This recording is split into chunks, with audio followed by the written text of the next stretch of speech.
roots and built Mama Liberia for good.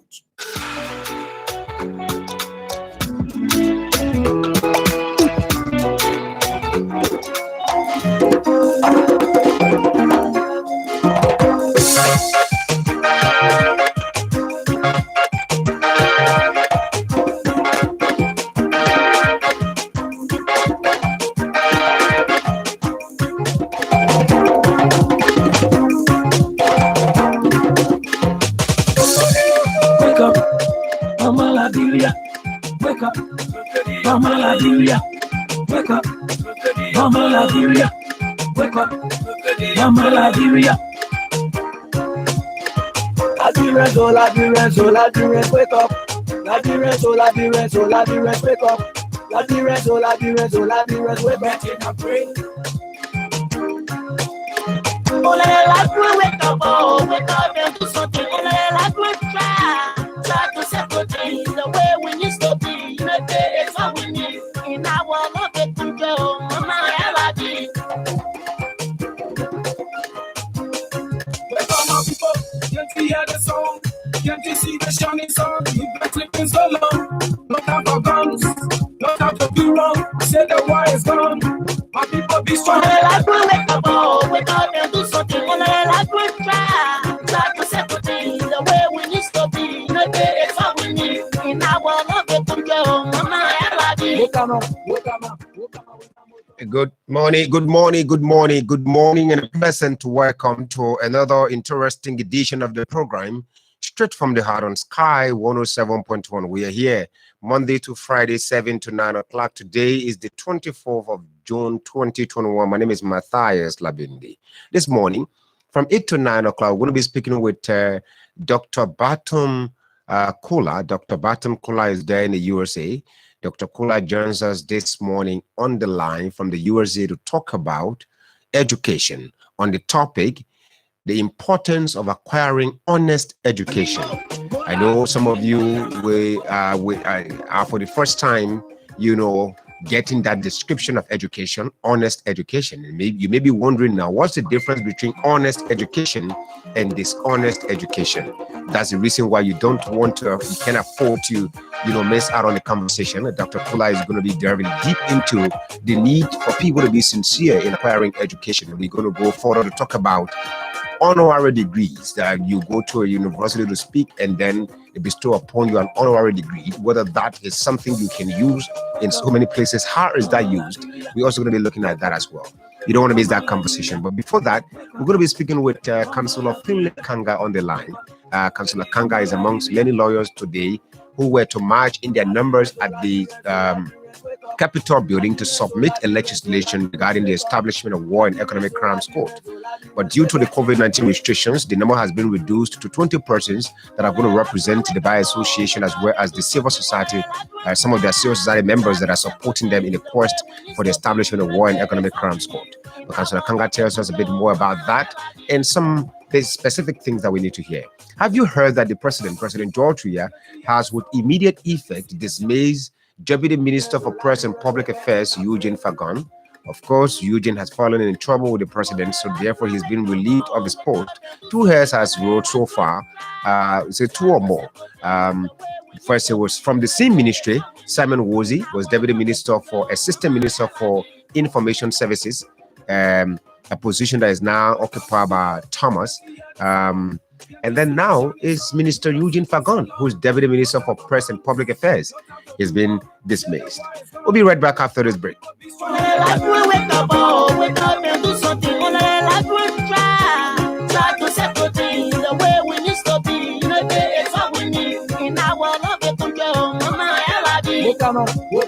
Wokama, wena moto mwaka, wokama, muna moto mwaka, ufano, unyamano, wokama, salune, labire, abore, ginie, wokama.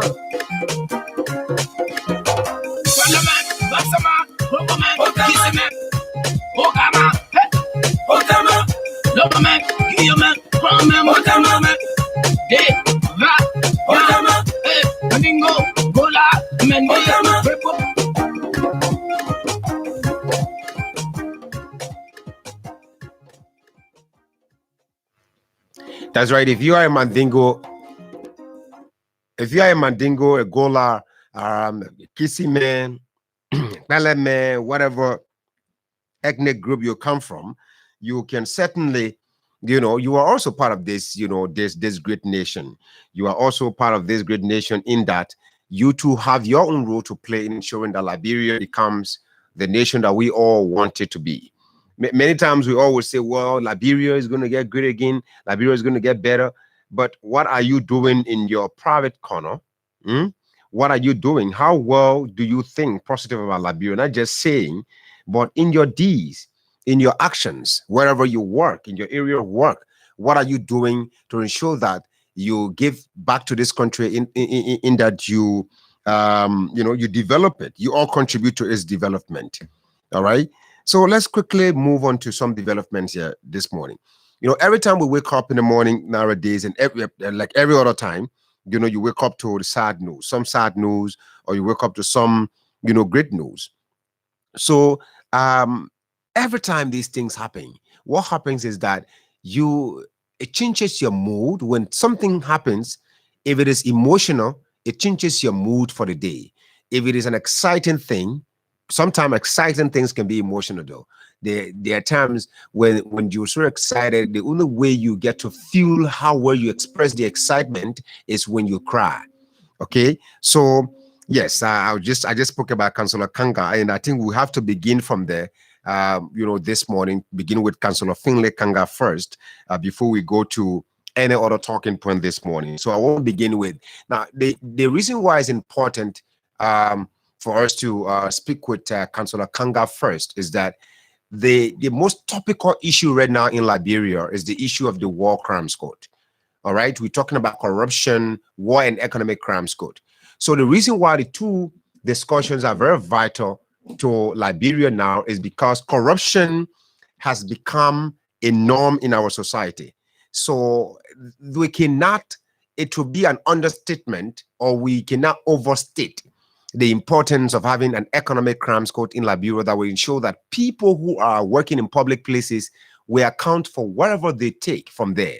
And by that, accounting for it is going to be bringing something back to the nation. That maybe if you stole like $50,000, when you are caught and prosecuted, everything confiscated from you, maybe the nation may be able to raise up to $100,000 from you based on your criminal, act. So it will also enable people to know how sincere are people in their areas of work. So that's why many people do not want to hear about the economic crimes code. Right now, some politicians, they preferred war crimes code over economic crimes code, because while we are pointing accusing fingers at those who fought the war, there are people who are also fighting a silent war, economic war against the nation. So they themselves, by the time they hear about a court exclusively that's going to be dealing with their case, some of them are jittery now. Some of them are worrying in their heart. Some of them cannot sit there and watch their families watching them being humiliated, and then getting the real story how they generated money to take care of their families through stealing, through some dishonest means. Councillor Finlay Kanga is a member of the Bar Association, and he's on the line now to tell us a bit more about the march today. It should have been a very huge one, but it's still huge because even 20% represented by association, civil society, and so on. Councillor Kanga tells us more. Good morning, Councillor Kanga. Good morning, Brother Matthias, and good morning to all of our people who continue to follow you. And thank you. Thanks to your station management. And thanks to Liberian people for listening to your radio despite of the bad governance in the country. The issue of lack of rule of law and order. But thank you, and thank you for the work you do, and thank your people for actually following you. Thank you so much. Today, many people, were expecting, by the way, that the streets of Monrovia will be jam-packed with a lot of, legal brains like Councillor Finlay Kanga, Councillor Tiawon Gonglo, support backed by civil society. But due to the respect and that all of us should give to the restrictions put aside for the COVID-19, so you people have reduced the number to 20. Is that correct? Well, it's sudden. I'm not in the leadership of the BAD. I am a member of the BAD. that support the bar action in terms of advocacy and education around the support for the mechanism to promote accountability, the transparency and fairness. That is only geared towards improving our civilization as a people. The pressure from the government of Liberia to limit our participation today, of course, under the canopy of COVID restriction is so saddening. What makes it sad in council? This is coronavirus, and it is not the making of the government. It is not the government that brought in this virus. It's an international thing. One would say that the councillor is sounding dishonest this morning, that he's saying he's not heard the pronouncement from the government about restrictions of gathering and all of that. Is it a personal attack against your quest, or what? What are you saying? Well, you have actually introduced a little forward other issue, the issue of whether or not the government is supporting a process that is meant to get all of us safe, or whether the government has actually used the situation as a way to limit our participation as members of the bar, along with our partners, civil society, actors, and other Liberians who think it is very important that we petition, present a framework, a document that will be meant in order to help us to improve accountability and transparency through the description of the war and economic crimes code or mechanism. This means that we have actually been prevented. I'll tell you, as you know clearly, we are aware that there is a report of COVID in our country. There's a report of what we refer to as the second wave of the COVID, but meanwhile, we do not have any research finding to that. But that is one of the debates, which is now what I'm going to discuss today. What we should be talking about is what we benefit from the presentation that would have been made today by Liberia if we have actually marched following the rules on social distancing. The bars members and the social society actors that were actually prepared to follow any rule of social distancing. We have obeyed the rule because we have always done. As you know, the bar motto is adhering to the rule of law, and so our members follow the rules. They try as much as they can, and if they violated the rules, the bar has mechanism in place to ensure that they follow the rules. The Supreme Court usually sanctioned our rules because as a bar association, we support and complement the work of the Supreme Court. So it means the court themselves will also marching implicitly with us to say they need a court that will get us to close our wounds, to close the ordinance of our civilocracy. But we lose that. The world has been supporting our effort all over. You know, there have been Liberians that have been tried in Europe and other places with an intent in order to get Liberians themselves to take real action. Now, this country has got to take serious action. Limiting our participation today, it was actually calculated. As you know, there's a conspiracy that the government, the executive, have actually generated money, give it to our lawmakers as a way in order to limit our participation. You might have heard about the 15,000 or wherever it is that were given to each lawmaker in an attempt to prevent any advocacy around the war crime, economic crimes legislation. But no you think that's the reason why the money was given, the $15,000? That's one of the conspiracy. Yeah, in order to actually prevent our participation today. You are a respected lawyer in this country, Councillor Kanga. You know, one would expect that you speak with facts. How can you authenticate the information you've just provided that the lawmakers receive a bribe in $15,000 to ensure that they stand against every advocacy calling for the establishment of war crimes court? Well, there are many ways to measure that. You follow the left side, how they are getting rich over the time amidst huge poverty. And this is a political process. You know, law and politics, they have a very thin line between them. and the politician followed political intercourses that's like inhibit and prevent laws from being implemented in the ways in which they would be. You may not get this from me alone. There is a household thing. Our poor know that the timing of giving that money was meant in order to prevent anything around advocacy around the world economic crimes code. But let's actually see what the code, what we are seeking to achieve as an entity. But wait, Council, before you tell us about what you're seeking to achieve, I think the bottom line is that we are all talking about the establishment of war and economic crimes code in Liberia. You also said that the government is deliberately preventing you from doing what you plan to do today.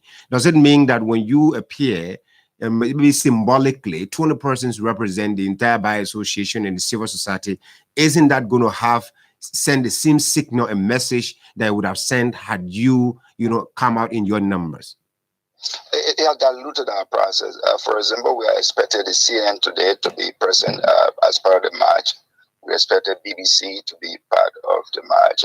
We also expected Al Jazeera. So the big news player and even news media in Africa, we expected that ECWAS Radio would have been part of the march. And a number of other Liberian media entity would have been part of the march. That would have actually elevated the debate that Liberians actually want to put a close to the Iraq of the world.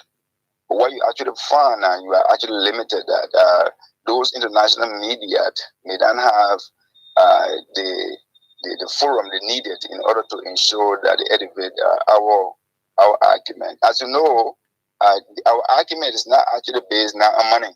No, the folks who are referred to as the guarantor who supported the end of our civil crisis, have said they are willing in order to support us what we want. For example, the U.S. We want to support us if it's got to do with money and technical capacity for us as a people. ECOWAS and the EU want us to do that as well. The European Union. So our key guarantor of our peace, they are willing to actually provide resources. For example, Sudan and other people. So it's not an issue of money. What we lack today in Liberia is a willpower, because you find that most of those that we are actually giving power themselves are not clean people. They are actually rotting in corruption.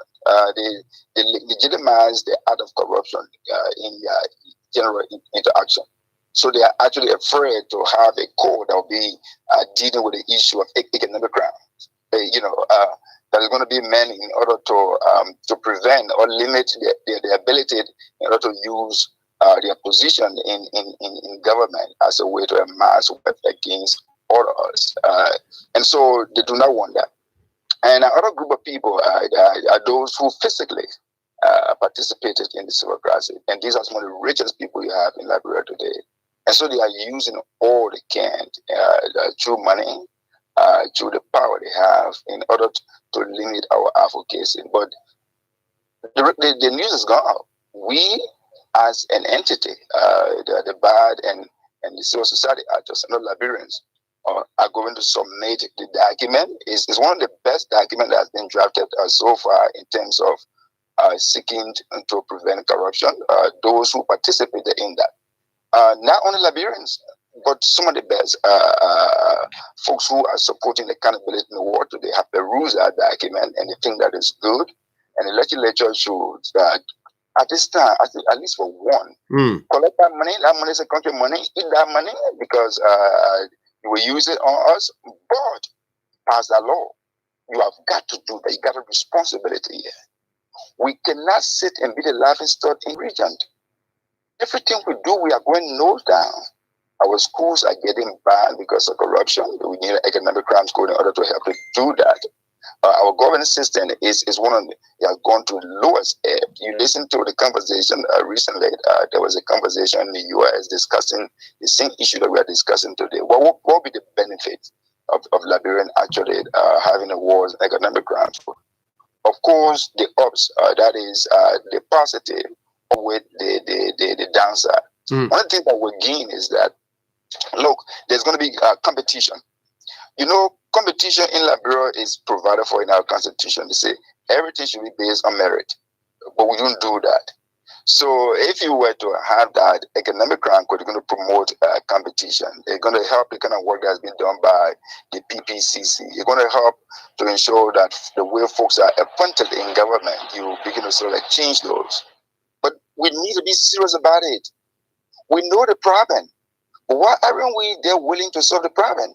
One thing that everyone has said is that we have elected or selected the wrong people in order to lead us this time. The legislature is one of them, and so disappointed in selecting people who have come to us and say they'll be able to make laws, and they are unable to make laws. All they do is that they gang up, steal money from us, and they live lavish lives. And they say they're supporting our people. They are got to stop. Councillor Kanga, one would say, from all of your explanation and thing, talking about starting from the lawmakers receiving $15,000 to ensure that they fight against the establishment of the court, then a couple of days, just yesterday, we read in the dailies that there is this there are these recommendations coming from the Senate, even though one of the senior members of the Senate have denied that it is not a recommendation representing the entire Senate, but a committee from the Senate which submitted a report. And the report says that the Senate is recommending to the president to ensure that he establishes a transitional justice commission that will investigate and analyze the Truth and Reconciliation Commission. Another thing you have said, don't it sound like you are already defeated? You're feeling defeated, that there's no way war crimes is going to come to Liberia, despite many efforts that have been made both home and on the international front? No, this is a process that is going to continue. The handful of people in the Senate cannot actually stop it. The wave of change is here, and no one is going to stop that. The Liberian people are resolved. They are going to continue to lobby with them. They're going to pressure them. They're going to ask the international partner to also pressure them that we need to close the history of our war. In order to do that, we need to have people to account for the wrong that they actually perpetrated against us as a people. So we need to be serious about that. And the only way we can be serious about that is one of the actions that the BAI is taking today, along with partners, is to ensure that they present one of the best drafted law, and that was what the president asked us. Now, the issue of Senate committee or whatever it is, it just actually escalates debate that those folks receive money, and because they receive money, they are not getting technical expertise. They are making recommendations to the president. What is the downside recommendation? The president have told them, please advise me. When the president say advise me, the president want law. The president is not saying advise me again. When the president goes to lawmaker and says, advise me, how do I deal with this? It means the president is saying, please do a law that I'm going to implement. And that's exactly what you're talking about now. That's what the senators have done. They've done a series of recommendations to the president. So that's the advice they've given the president. No, it's mean they are not intelligent enough if they will go and re-recommend. With respect to them, we are in a prejudice to them. But if you are intelligent enough, you will actually think that when the president asks you, advise me, you are not going to come with a recommendation. You are coming with laws. And maybe your definition of intelligent, sir, maybe your understanding of intelligent in this context is that the senators should come up with a law how to go about establishing the war crimes code. But from their understanding, that's what they thought to share with the president. That's the best advice they could give the president. So your own is that you've written a law. Tell us now what is in your law that you're going to be presenting today. You're going back to the very senators that you're saying they have been sold out, they have been bought by the executive, that they are not intelligent, but yet you're going to submit a document to them today. What exactly do you want to achieve from that? Now, those are the folks we have. We have to tell them what we want. The Liberian Post is now telling them, look, the president has asked you for an advice. The president was cleared. Please advise me on how to deal with the war and economic crime issues in the country to close that. And what the president wants is a law. And so understanding that, the Biden partner drafted the law, drafted what we refer to as a bill. On our framework is a bill. And one is debated when it's signed, become a law. So the composition contains 4 major sections. One is the actually general structure. How is the institution going to run? How you are going to appoint people in there? And the second deals with the implementation component, or how you are going to have people, how you are going to do investigation, how you are going to recruit staff in order to do that. And then the third component of that, which is so close, is to the issue of handling litigation, which is the means as which those who are going to be accused or who are going to be charged for war crime as a warlord. You might have heard Wallo, one of our most educated and smarted member of the legislature then, in his case, which he actually abused by using legislative power to have a divorce. There the court said, whenever there is an accusation, there's got to be a forum where the accuser will have to meet the accused so that they can have an opportunity to be heard. And so the Constitution protects that. And so that is also part of that law. And so once you have those components being implemented, it means that Liberian people are going to be safe. But you can only do that if you develop a political will. I'm now calling on the Senate, whether you are receiving any money or not, as was stated in a code by the Vice President, Joel Taylor, is that if people give you money to vote in the context, they give you money not to support the establishment of the war crime court, eat the money. Eat that money, but do the right thing. And the right thing to do is to review the law that is going to be submitted by the Bar Association, that draft law, and just ensure that you pen your signature on it, vote yes for it, because we need it. It's not you. Okay. Do not see yourself in it. It's not you. It's for Liberian people. The people that came from afar as Sudan, many years ago, and those that were joined us by those being captured on the sea and brought yet, and those that came later yet, those who actually free slave, the Liberian people.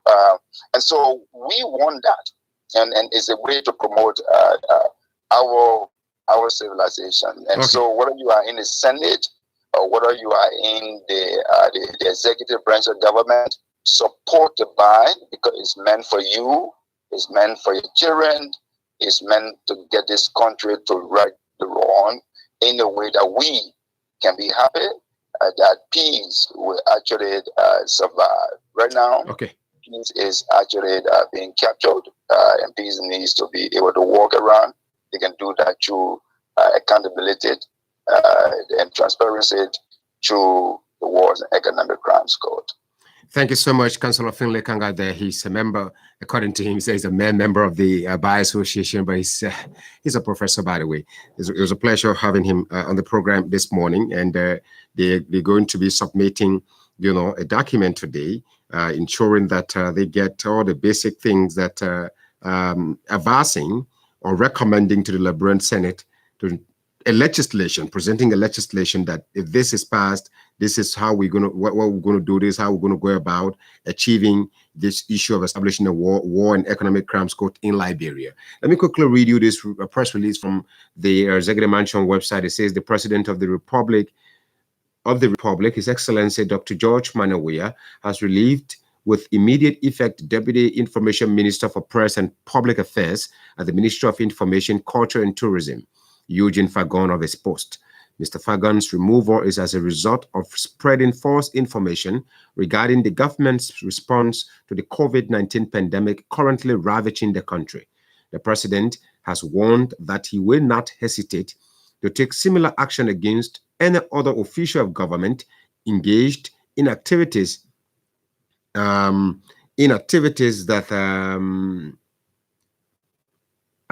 that undermine an established government policy. So that's why Mr. Fagon has fallen in trouble. By the way, he has fallen in trouble with the government, the president particularly. That's why he's lost his job with the government.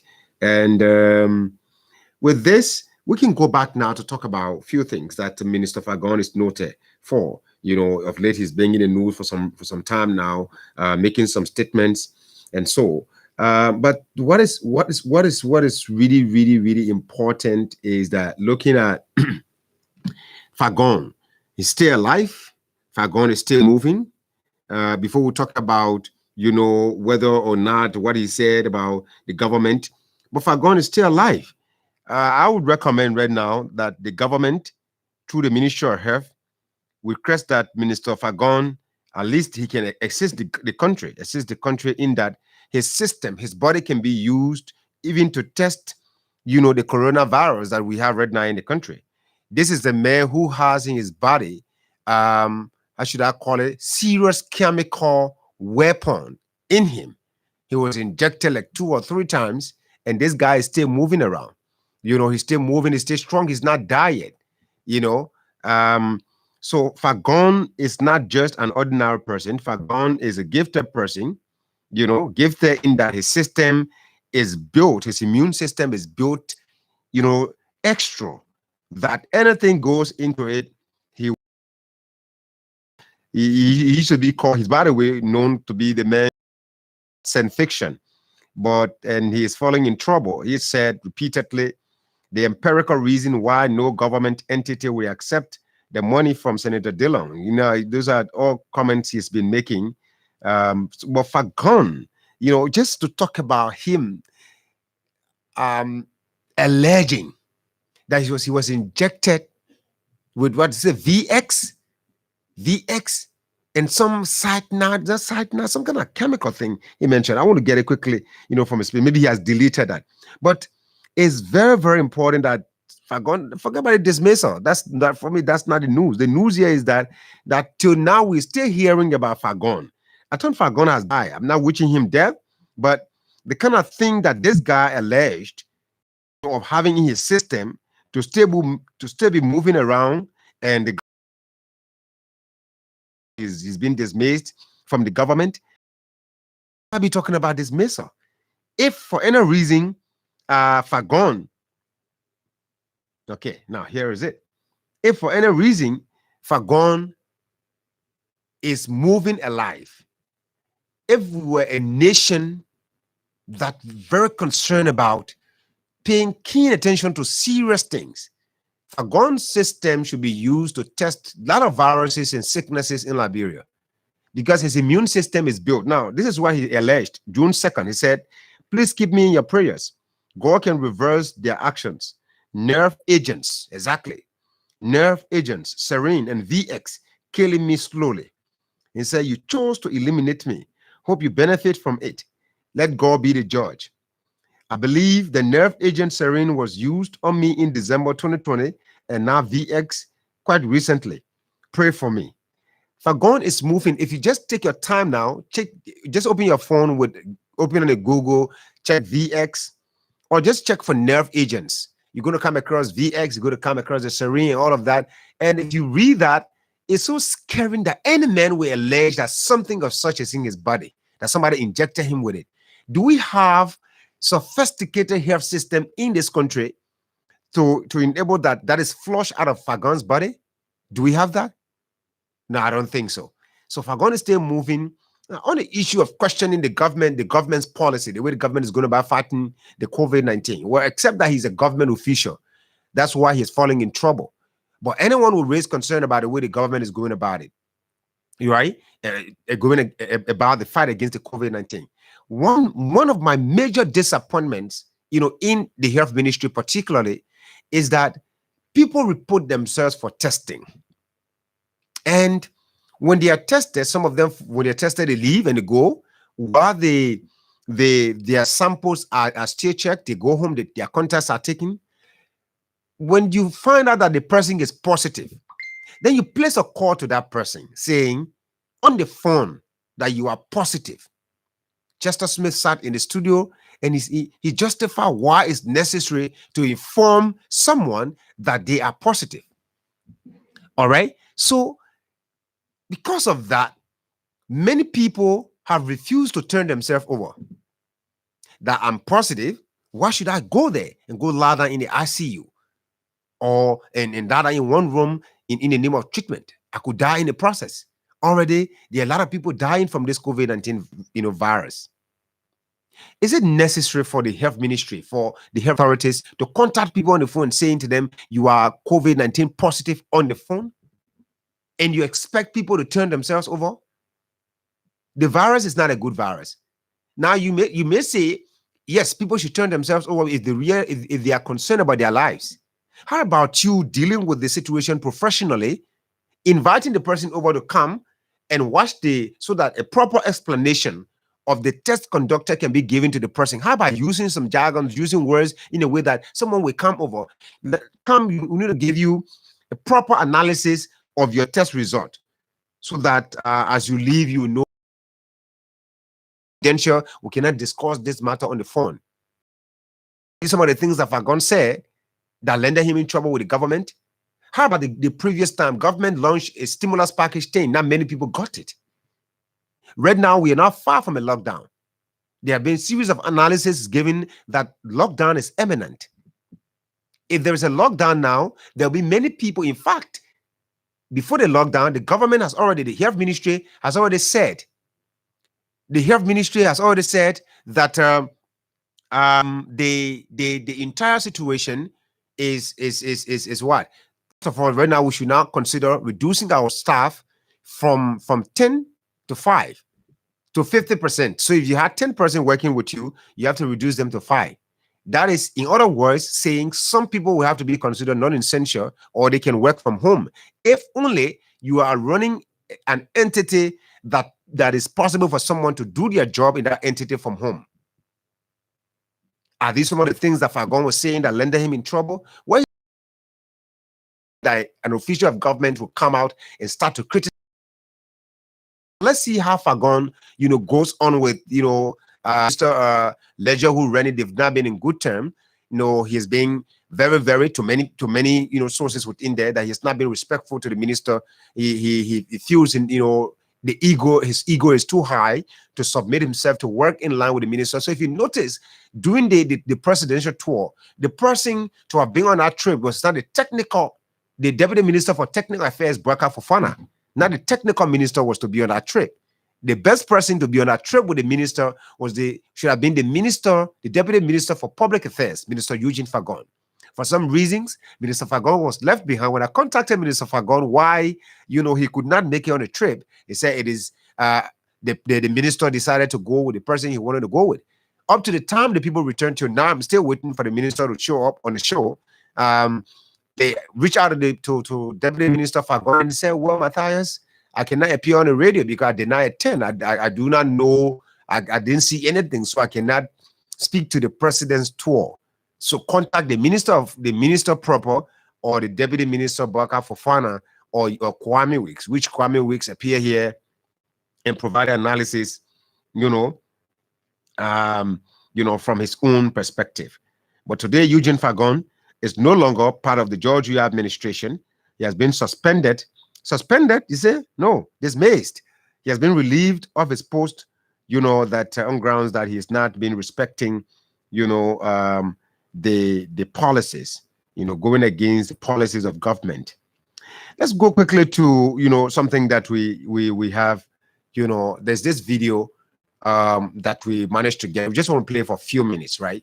The reason why this war crimes code thing is very necessary, despite this information that's coming now from the Liberian Senate, even though one of the senior senators there, Senator Komene Wise, has denied that the senators did not come up, the recommendations as published in local dailies, it's not representative of the Liberian Senate, but it's a committee report to the body, to the plenary of the Senate. So maybe somebody sneaked that out of there to ensure that they put it out there and create some public reaction. But now the reaction so far have not been so favorable for the senators, because the appetite, in the words of many analysts, the appetite and the zest Liberians have built toward the establishment of the War and Economic Crimes Code in this country has grown so high to an extent that nothing like is subordinate or a subset or something like a temporary, as it is considered, transitional justice commission, nothing like that will suffice in the case, in place of the establishment of the War and Economic Crimes Court. Because it's been since September 2020, the president communicated with the senators, asking the senators to advise him on the way forward in working on establishing the War Crimes Code. Have they, by the way, submitted any communication to the president's office regarding recommendations? Have they advised the president? No. Until now, we sense that the energy, this thing about the war crimes code is growing so high. The momentum is growing from both local and international, that we're getting information sneaking out of the Senate, one of the Senate committees, saying that the president should establish a transitional justice commission to ensure that it can investigate the TRC reports and recommendations and do analysis of the TRC recommendations. Let's take a look at this short video that is featuring Nathan Bly. Nathan Bly, as we all know, is General Bot Neke.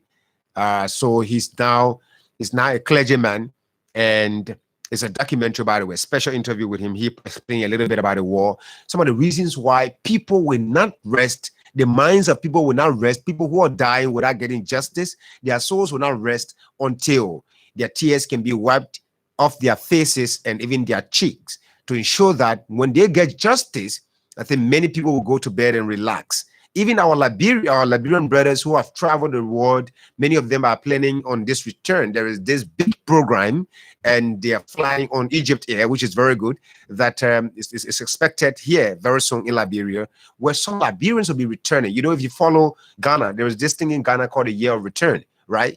So Ghana generates millions of dollars from it annually from that thing called a year of return. So Liberians are about to do the same, and it's headed by a series of great people, very, very great women and men coming together to ensure that they encourage Liberians to come back home. As they come back, do you want our brothers, even those of us that are here, we are living every day grieving because we are living in a nation without justice, all right? Do you want these people to come and invest in a nation where they are not going to get assurance that when someone does something to them, they're going to get justice? We have to first set an example. There should be a precedent that people should be prosecuted for crimes they committed against humanity in this country. And after that, then we can get a foundation, a clean justice system we can rely on, we can trust, that by the time someone threatens to take you to court, you know that you're going to get justice. You know that you're going to get treated. You're going to have your day in court. If you are not guilty, you're going to be set free. If you're guilty, you're going to be prosecuted. But let's watch, just a little thing from this video. Is going to give us reason why people would never rest until they see war crimes could come into existence. Since April 6th this year, the West African country of Liberia has been cut off from the world. But for 2,500 US Marines and naval and air support. Clearing their guns as they fly in, they never know what to expect. And fighters were controlling downtown Monrovia for the first time in this war.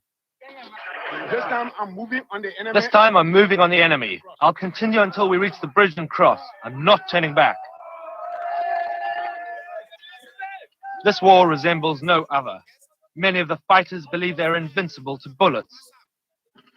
And sometimes that they do not even need guns. Any old drain pipe will do. A strong belief in African voodoo or juju underpins much of the recklessness of this war. We love the music. There's some music. We love the music. This is music. They play it fantastically. We'd call it the sound of death. It's the sound of music to us. But in reality, the spirits give these young fighters no extra protection. Death is, of course, inevitable in these very real battles. But for many young Liberians, it's not the killing that counts. Opportunism thrives. There's not a shop or building in Monrovia that hasn't been looted.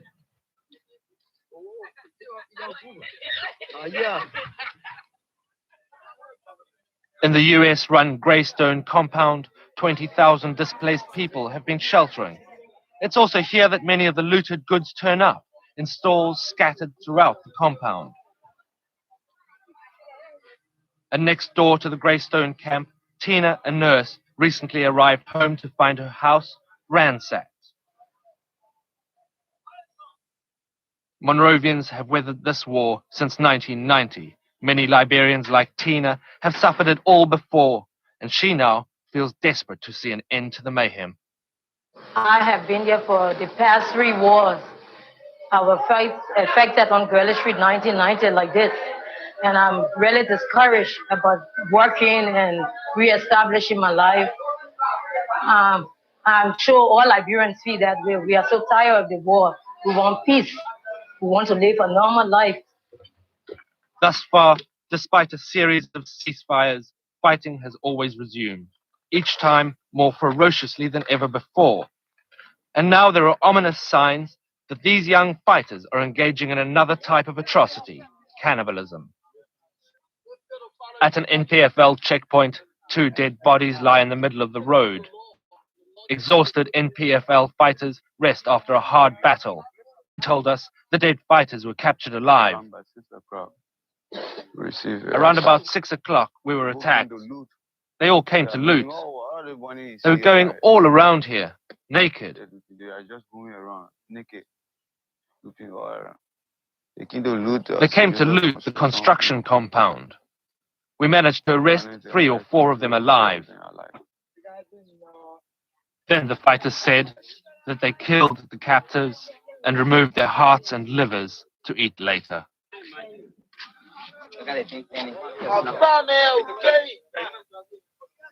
Some said they prefer the meat cooked, but their commander, Major Vamu, claimed that he eats it raw. Anybody is your enemy, you can eat. Anybody who is your enemy, you can eat him. If I know there's somebody who wants to kill me, I'll grab you, I will eat you raw. Yes.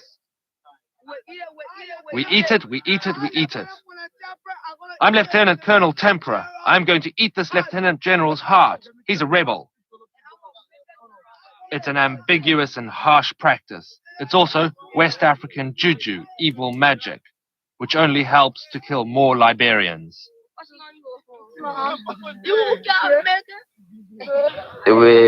Just as you cook normal soup. Just as you cook normal soup. Imagine that, these are, young people, conscripted young people, and, talking about the enjoyment in eating human heart. They cook it according to them, just as the way you cook normal soup.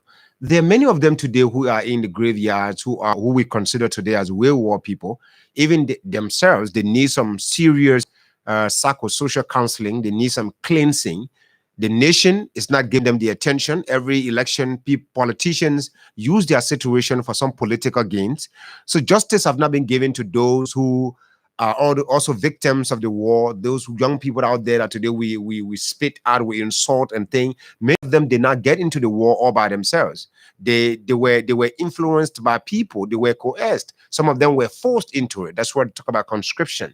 Now, for the young man to remove the heart of another person and eat it, there are many more, graphic scenes about the world that when we all look at today, we sit down. No one, if you just sit down and think about all these things, you're not going to have that energy to say, let bygone be bygone. You cry for justice. Quickly, Chairman Moba Molu of the CDC says, remember, what you do now will come back to you in the future. Life has a funny way of making you deal with what you make others go through. Don't stress. Hold no grudges. God dear. He's the chairman of the CDC. Yesterday, there were many people talking about, I don't know what he means, but from my understanding of this post 11 hours ago, yesterday, these people were talking about war crimes court. Today, Chairman Moba Molu does not have a definite position on the war crimes code anymore. But he's saying, remember, what you do now will come back to you in the future. Yesterday, you were agitating for war crimes code, but today you do not want people to agitate for war crimes code because you are in charge. Sometimes we may write just a line. In our minds will mean something different. But when people read deep into that, they can connect a lot of things to us regarding us to that particular thing we've written. In my understanding, this guy is feeling judged, is feeling guilty, that why are we deceiving the Liberian people? We said in here, yesterday we said, let's bring the war crimes code. We protested, we did the worst and terrible protest for war crimes code that you can think about. It was not as organized as it's been, as the cause have been now under the Georgia administration. Theirs, at some point, take over the entire street and carry items belonging to certain genders describing the presidency of Ellen Johnson Sirleaf, then. Right now, the boys in their court, they're now playing around. Let's hear now from you. Call us in the numbers 0777 107, 0777 107 0777 221 223 are the numbers you can call us and to participate on the program this morning. You're listening to Straight from the Heart on Sky 107.1 and Miss Matthias Labindi. Coming up at 8 o'clock, we'll speak with Dr. Bantam Kula. Bantam Kula joins at 8 o'clock. We're going to be talking on the topic, the importance of acquiring honest education. Now, going to school, being educated, but then we ask ourselves, did that guy acquire his education honestly? By the way, when you say honest education, what does that mean? That's why we're inviting the doctor, Dr. Bantam Kula, this morning to join us. Let's hear from you now. Call us on those numbers: 0777 777 107, 0777 221 223, 0777 221 223, 0777 777 107 are the numbers you can call us on to participate on the program. Let's hear from this first person on the line. Good morning. Good morning, Matthias. Good morning, sir. Let's hear you. The name is Daniel Zango, and I'm calling from 15th Street. Daniel, go ahead. Thank you for the gentleman's discussion. Regards to the issue of war crime code, I do hereby believe that every Liberian should embrace it. But for me, I have one major concern, and the concern I have is, do we have a security system put into place to That's the question which I have right now. I'm not getting you too right, too clear, brother. What did you say? Go back. I said, with the issue of war crime code, I hereby embrace it. It's very significant now. But the second part is, do we have the security tools to patch the code in the process? All right. Thanks for your contribution, relevant authority. Thanks for your contribution on the program this morning. Let's hear from another person. Call us. Good morning. Good morning. Good morning. Hello. All right. Call us on those numbers: 0777 777 107, 0777 221 223 are the numbers you can call us on to participate on the program this morning. Let's move on to another person. Good morning.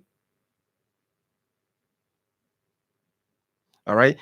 Double Helena Besa says, good morning, Matthias Labindi. Good morning, Double. David E. Harris is monitoring. Samala Sware says, Fagon still living. He's living with Kev Hassan in the United States. So sad. Well, this is an allegation. It's not clear. So we'll have to find out, follow that up. But let's hear from this other person. Good morning. Good morning, Mr. Labindi. Good morning, sir. Let's hear you. Yeah, this is Tamba, John Tamba, and I run the Simple River this morning. Tamba, please go ahead. Yeah, thank you. Ataya, I listened to the Deputy Minister, the Minister of Information. Look, what he says, some of the things that he said, it was in line. But I think this brother make a lot of comment that, but kudos to him that you just forgot how to go.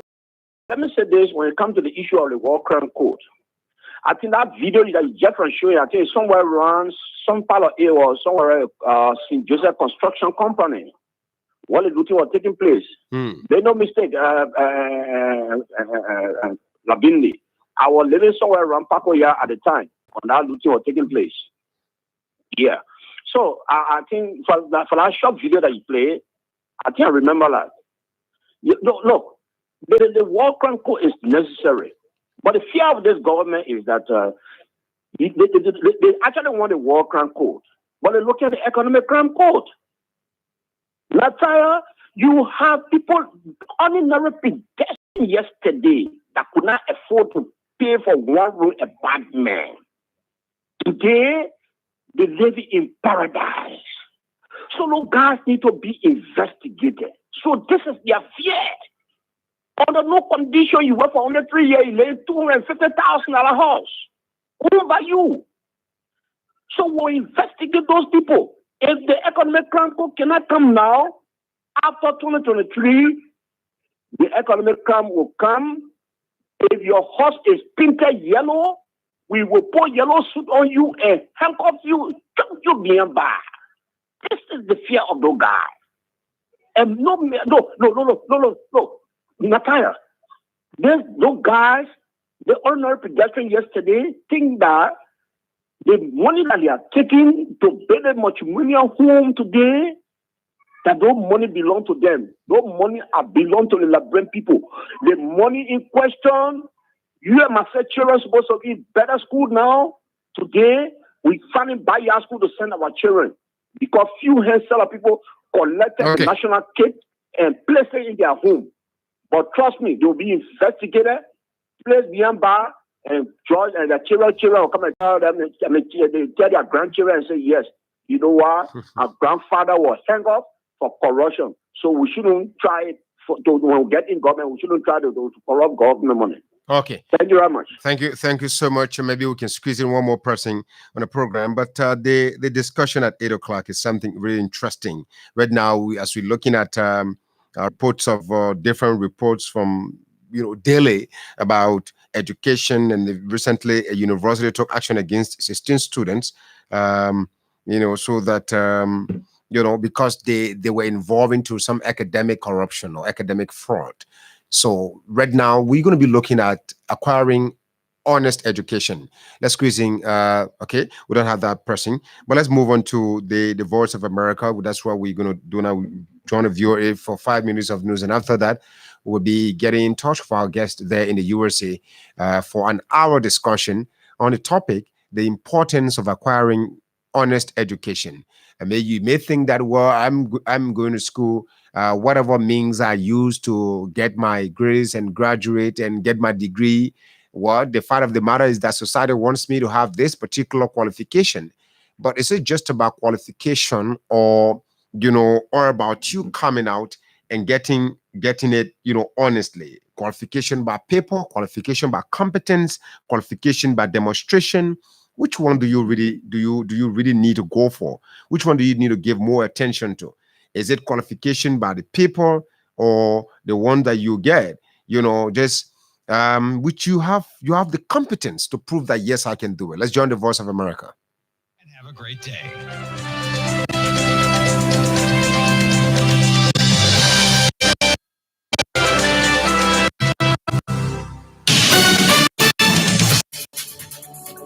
This is VOA News reporting by remote. State Antony Blinken and Libya's interim prime minister holding talks later today in Berlin on the heels of an international conference focused on supporting Libya's transition to a permanent, stable government. Germany and the United Nations.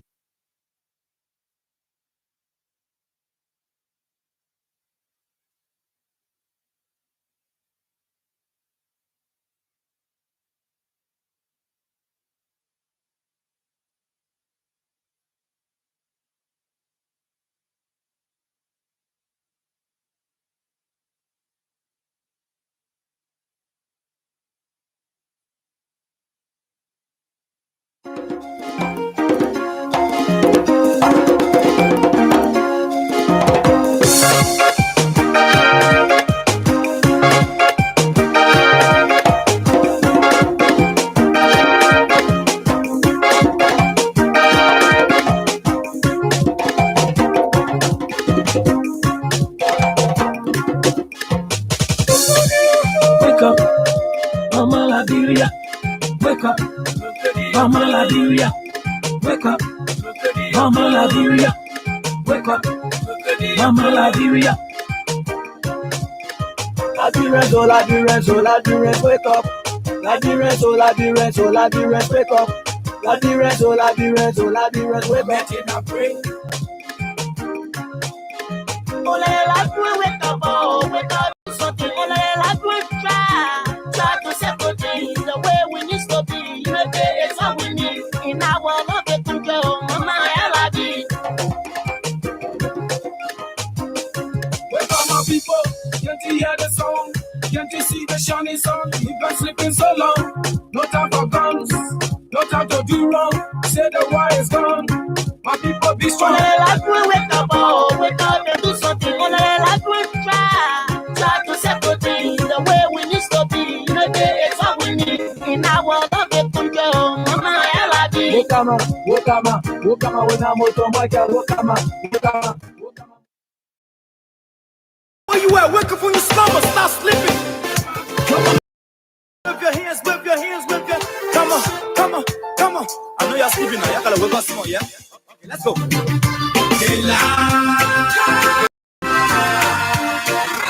people fool us. The people lie to us. The government betray us. They betray us so much. They lie. The people fool us. The people lie to us. The government betray us. They can lie, they can steal, they will not go. I said we tired with their lies. We tired with their promises that led us to all our damages. We tired with that speech they preach indeed, and now you need to deceive us. The thing we saw, it frustrates us. So why can't you lie? Why can't you steal? Why can't you allow the citizens to be? See, we just tell you. That's why we go tell you.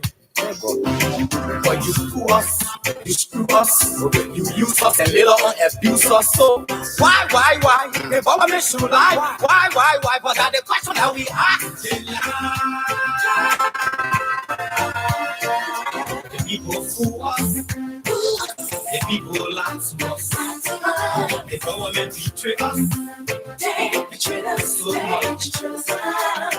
They lie. The people fool us. The people lie to us. The government betray us. They can lie, they can steal, they go knock the corrupt. No one to trust. My people, no one to hope on. My hope that I have been broken. Telling you, brother. So where are the schools? Where are the roads? Where are the jobs that they say they could afford? But they too selfish. The people tired with their rhetoric. People tired. You see the reason why we ask why the government betray. They have enough of time, but yeah, then instead they delay. People suffer. No work, but people crying for hunger. Look at. Your vision and your mission, your intention to the nation. You got nothing to show. Nothing. So why?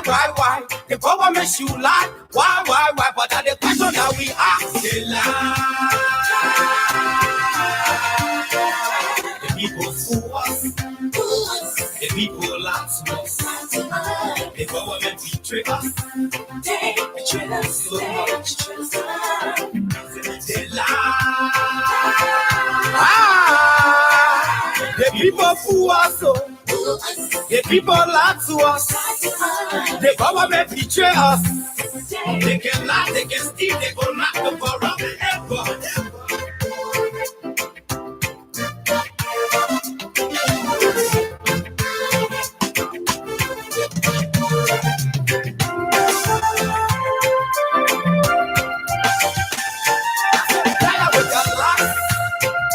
Tired with the promises that led us to all our damages. We tired with that speech they preach indeed, and now you need to deceive us. The thing we saw, it frustrates us.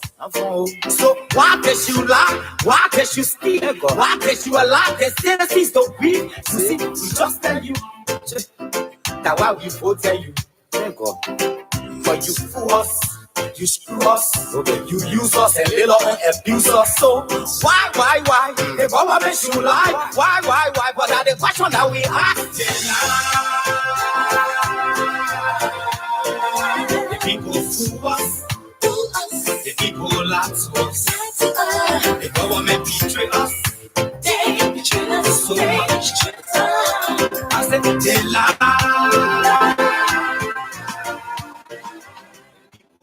That's right. They lie to us from government to government. Too many lies every time we wake up. They tell us lies about they're going to do this for us. They're going to do that for us. At the end of the day, the people wake up and go back on the same things, without getting the needed result from the various governments they've been electing. Our guest this morning is a very special man. Is a special guest, by the way, special in that this topic is different. We've not designed such topic before. Maybe it's your first time. If you were in school before and then someone says, do not spy, spying is cheating and all of that. But we have designed a topic around acquiring honest education. What is honest education? Dr. Batun Nkula holds a D and MBA and is a primary healthcare physician, resident physician in family medicine, with an MBA in healthcare management. He is the son of retired United Methodist Bishop Arthur F. Kula and Mrs. Violet M. Kula, deceased. He was born in Monrovia and raised in Banga, Liberia. Spent 2 years, 5 to 7 years old in Baltimore, Maryland, when his father went to acquire a doctorate degree in divinity. Dr. Kula completed his elementary schooling at 4 schools: Roland Park Elementary School, Baltimore, Maryland, kindergarten, first grade; Cottington Campus School, 2nd to 6th grade; a grammar school run by the U.S. Christian missionaries established on the Cottington University campus in the 1960s; Isaac A. David Elementary, 7th grade; and J.J. Roberts United Methodist School. Dr. Kula completed his secondary education at Albert Academy School, a secondary school in Freetown, Sierra Leone, and then matriculated to Hortendon College, a small United Methodist affiliated liberal arts college in Montgomery, Alabama, majoring in biology pre-medical. Dr. Batum N. Kula completed his medical studies, 2 years basic sciences and 2 years clinical clerkships at Spartan Health Sciences School of Medicine, Santa Teresa, New Mexico, and did his residency training in family medicine at Memorial Health University Medical Center in Savannah, Georgia. Dr. Kula, by the way, is passionate about a new Liberia, is passionate about the forward march of Liberia, is passionate about the future of this country. So he's mostly interested in discussing issues of national concern. He sometimes appears on the some online platforms to share his thoughts on national issues. Dr. Kula this morning, should I say restricted, or he's going to be speaking exclusively on education, but not just education in general, but acquiring honest education, the benefits or dangers associated in acquiring both dishonest or honest education. Dr. Kula is on the line. It's a pleasure joining us this morning on Straight from the Heart. Dr. Kula, thanks so much. Matthias, it's a great opportunity to be with you all, to speak with your audience in Liberia. Thanks for the introduction. Thank you so much. Doctor, let's begin first by defining education. Defining education, because I know from person to person, someone may not want to use a dictionary to define education. One will use it from their own context. So let's begin. That may be elementary, but let's begin with that. Maybe we can build a foundation on that and extend to other points. What is education? Well, education, I believe, is acquiring a knowledge that provides you the wherewithal to be able to go out into your community, your nation, and work in any field that you choose to effectively give back to that nation what you've acquired, and not only just the education, but the experiences of life as well, in order to build your nation to a more credible nation with integrity and with honesty and with ethics. That's my definition. Okay, that's right. So with that honesty, mentioning honesty in it, we've designed a topic: acquiring honest education. I know that many people that has crossed their minds before to talk about the difference between honest education and dishonest. Maybe so many people just want to go to school, graduate, whatever they do in school, as long as they can come out is good. Why is it necessary for one to concentrate more on acquiring honest education?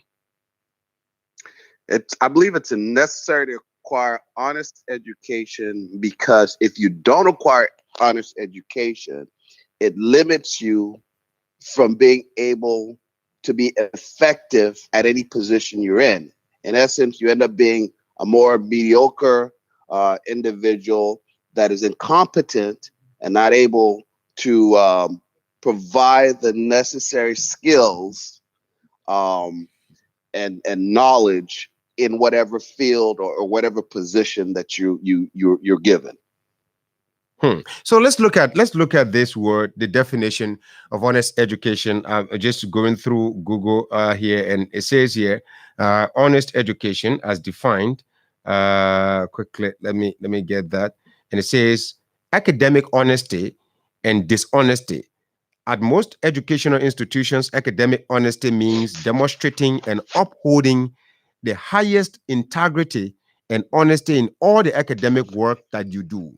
In short, it means doing your own work and not cheating and not presenting the work of others as your own.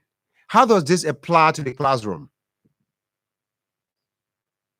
Well, for one thing, when you go to school, especially here in the U.S., they system of on your honor, meaning that you go, for example, or anything as yours. And based on that fact, if you are caught, that's automatic grounds for being kicked out of school and not acquiring your education. It's a very, very serious thing, because once you present yourself as something that you're not, or present somebody else's work, whether be it taking somebody's writings and presenting it as yours, it pretty much presents you as a fraud. And that in itself will carry on throughout your life. And so it is taken very, very seriously. Okay, so with that, is it that is it a bond fund that one has to sign on to before you enroll into a university there in the US, that you agree, as you stated? Is it a verb or something, or is form that you have to fill in, a testing or yeah? Yes, most of your documents that you sign, it's in there that you agree that you will do honest work. And usually before even you take a test, the teachers and professors remind you that this is on your honor, and they'll walk out of the room and consider that it's on your honor. It's up to you. So anything that you do beyond that, whether it's plagiarism is taken very, very seriously. That's why even in the working world, once you get there and you present somebody's speech as yours, it's taken very seriously. And some people have been fired at jobs and other places because of plagiarism. So yes, on your honor is taken as a very, very serious thing here in this country. So how does honest education, make one exceptional from those who try to do other things, on the side to ensure that they get, educated, but through whatever means? Well, if you look at most nations, first world nations, and you see how those in authority in different positions carry themselves, and how they proceed with integrity and honesty, and do their work diligently, that goes from acquiring honest education and inculcating the values of honesty and integrity and ethics as a whole being, as a whole human being, from elementary school all the way up through junior high, high school, college, and graduate school and beyond. And it's seen in the society, because they start from that level, from when you're very small all the way through to the point that when you get to the working world, you carry that with you. And as a result, you carry yourself with dignity and honesty, and you do your work diligently. Whereas on the other hand, in most instances, when people are not of that value, you see that they take shortcuts. They're very corrupt. They're very incompetent and very mediocre in the kind of work that they put out. And that's what we have a lot of problems in the third world. Why do you? Let me put it this way, that Dr. Kola, Liberia is a post-war nation. We are still fighting, on recovering completely as a nation. One of our former presidents described the education system of this nation as a mess. demonstrated by some of the students reported over years, sometimes through their writings on social media. You can question whether that person actually sat for 4 years to obtain a BSc, that they will write the way they write, that they will speak the way they speak. Why is honest education important for a post-war nation like Liberia? For a post-war nation like Liberia, we are behind in all indices of life. And we need to get qualified individuals in different positions so that we can bring our healthcare delivery system up to par, bring our education system up to par, make sure we have the proper people to build our roads, and not only build our road, but be able to sit down with various authorities throughout the world, whether it's finance, whether it's business, whether it's public works, and know what they're talking about. And like you just said, a lot of the product that our schools put out, when you look at what they write on social media, when you look at how they speak, when you look at some of what they do, whether in our legislative branch or what have you, you question whether they had the proper education, and it affects everything in the life of the nation. And I think that's why we need honest, quality education in a country like Liberia. Honest, quality education in a country like Liberia. We have the National Commission on Higher Education. We have teachers in the classrooms. We have university boards and so on, board of trustees and so. Who's actually the problem for the kind of products we have in nowadays from our various universities? Is it the National Commission on Higher Education? Is it the professors in the classrooms who are not, respecting or, honoring their own integrity, their own names as lecturers? Is it the universities boards that are not also rigid in ensuring that some measures are put in place to ensure that competent and qualified people are produced from those universities? Whose problem is it? I would say it's all of the above, because once you have a society wherein those that acquire the education and those that provide the education are corrupt and are taking shortcuts, whether it's the professor or the teacher giving the student grades for sex or for money or for whatever benefit, or if the student wants to take the shortcut and pay for those grades, or do whatever it takes to get out of school without actually acquiring the education, then it's all of it.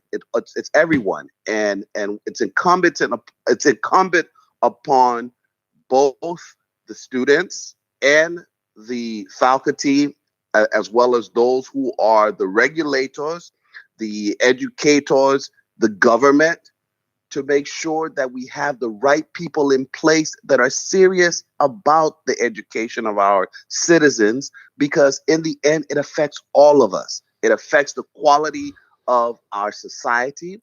You can look at Liberia, for example, and say, when you walk in the country and see the kind of dirt and see the kind of dysfunction, and you wonder whether it's people that are educated running the country. Whereas when you come to most of these quote unquote first world countries, you don't have any question that it's educated people that put these systems in place, because they're organized, they are effective, they're efficient, and they run, like clockwork. So that's the difference between those that take shortcuts versus those that put in the work to get the best, honest, and quality education.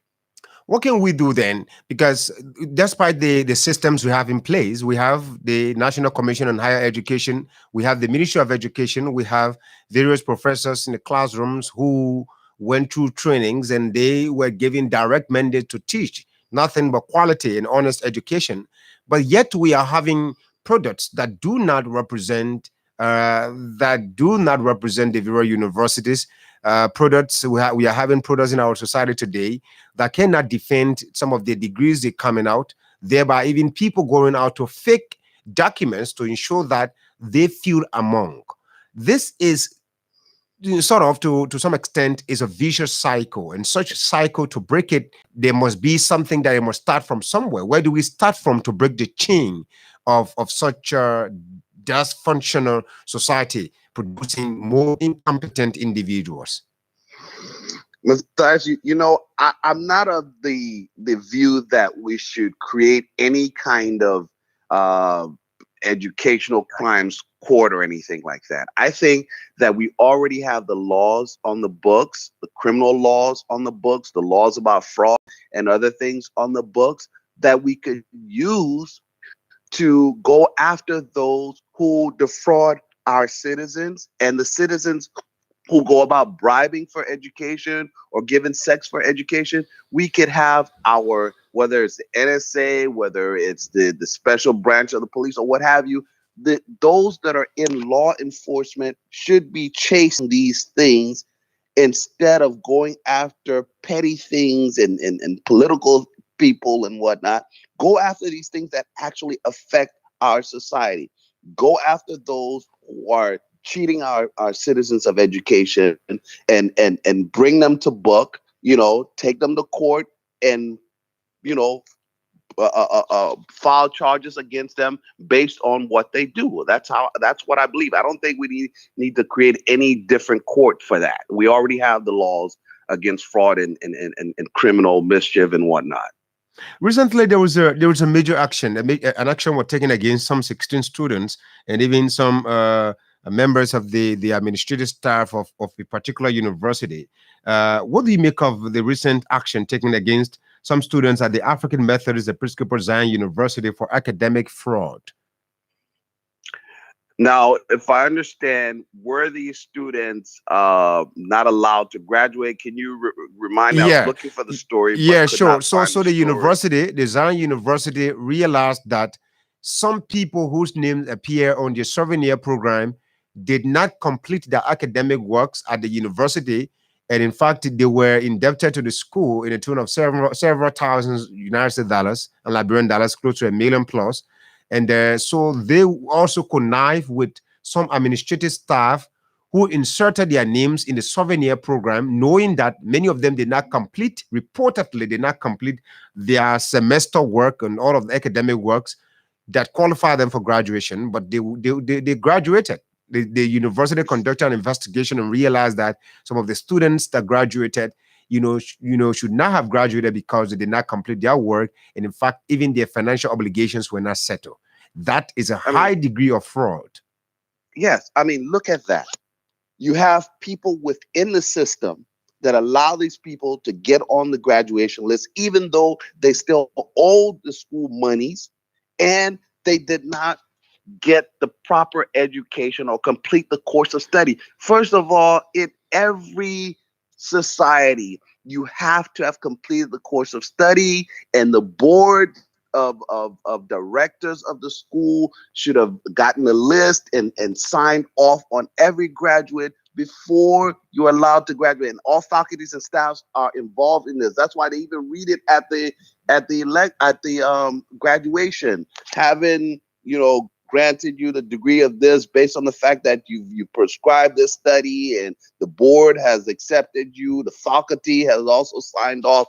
And that just shows what we were saying earlier, that everybody in our society is somehow involved in corruption, in taking shortcuts, in violating the system in order to cheat the system. But in the end, it affects us all. So yes, they were right to take the position that they took. And in fact, the law should have gotten involved. The government should have gotten involved and had those guys arrested and prosecuted for crimes against the country. That's criminal. That's criminal in nature. That's fraud. Criminal in nature against the school, against the student, and against the state. Oh, Doctor, I'm going to try to pull out some more critical thoughts from that. But let me ask you this question.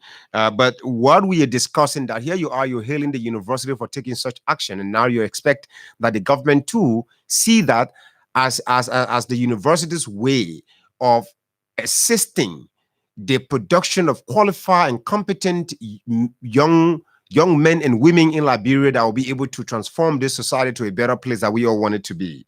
But there is a group dubbed Concerned Private University Students. This group has condemned the action of the university against their colleagues on grounds that they were not given due process. And in fact, if anyone is to be dealt with, the university itself should recuse itself from the investigation because it is also a party of the crime which was committed within the school, because some of its members, the staff there, contributed to committing this crime. Should that be the case? Should the university recuse itself, even though with it, when the university took action against some of the people that got involved in this particular situation and the students, but these young people are saying no. The university itself should recuse itself from the investigation and ensure that Liberia National Police, which education gets involved as well to investigate this proper way. What is the best way to go about handling, a situation that borders around academic fraud? The best way that you handle something like this is how it's handled anywhere in the world. Look at the best practices. This is a criminal act. So not only should the faculty or the university have gotten involved, the university should have told the justice ministry. So Serena Stephens, who's making noise all around the place, should have gotten involved. Even if he wasn't called, once he heard about it, he should have gotten involved. He should have had those guys arrested who committed fraud within the system. And those students should have also been called for questioning. And if legal remedies were available, they should have been filed. They should have been arrested as well. Let me give you an example. Here in America, before you enter a university, you have to take the SAT or the ACT, which is equivalent of WIAC or what have you. Well, you also could go to school and play sports. But these rich people paid money to a recruiter who was able to get their students into major schools in America.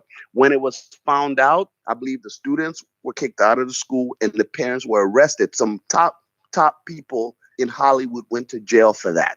So these are the ways you handle those kinds of things. It shouldn't be just between the school and the students. And that's the problem with Liberia, where our justice ministry is supposed to be looking at. They don't look at. They only look at politicians and political issues. They don't look at things that happen within our school system, within our health system, and other things. Where you keep hearing people talking about sex for grades and money for grades, and now one person has been prosecuted. Now one person has gone to jail.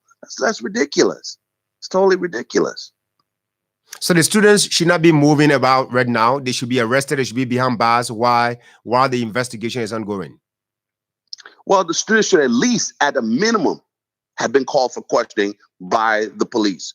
The police should be investigating this as well. So it shouldn't be a thing just between the school and the students. So when you hear the Higher Education Commission, why is the Higher Education Commission not come out with a press statement or cease the investigation? This is where the state is supposed to be involved.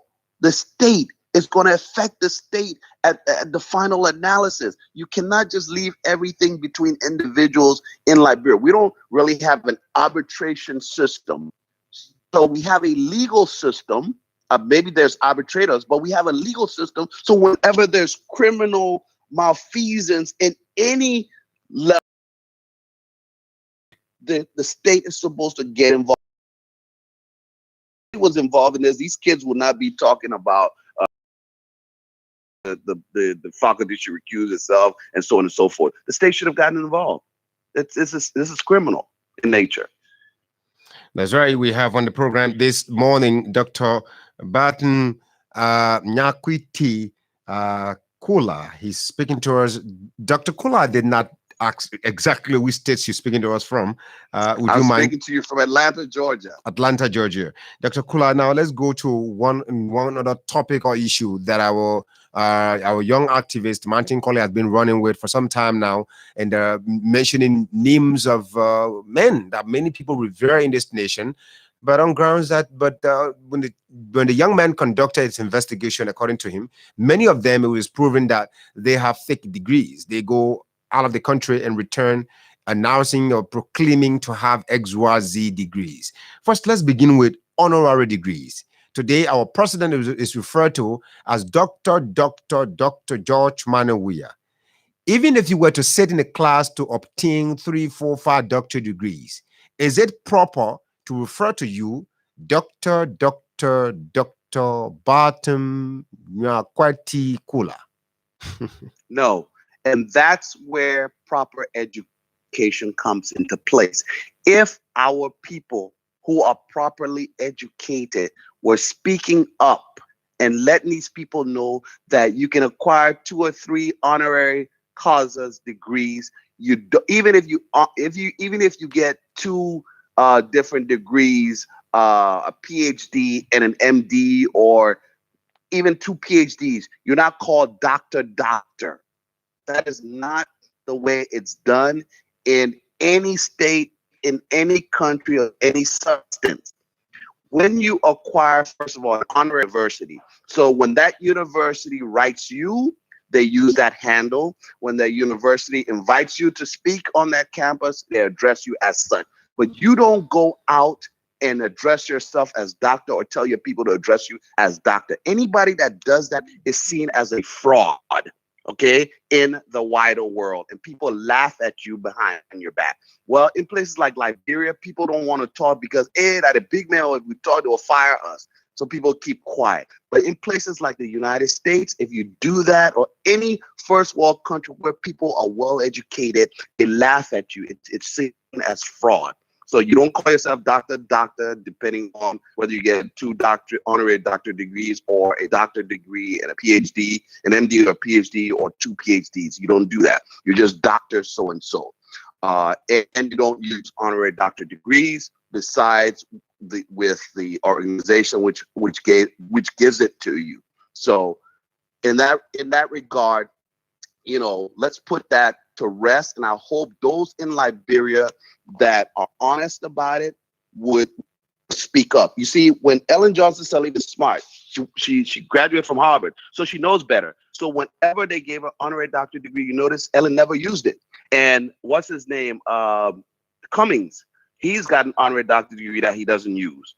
And he even questioned the guy on Spoon Talk. Do you have a PhD? And the guy said, no.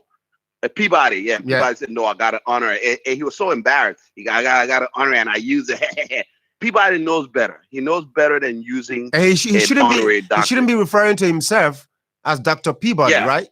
It's a fraud. The only person on that platform that has a PhD is the young lady Francine Richardson, who has a PhD in psychology. She should be called Dr. Francine Richardson. But Peabody has an honorary doctorate degree, and I think it's from some Bible college somewhere.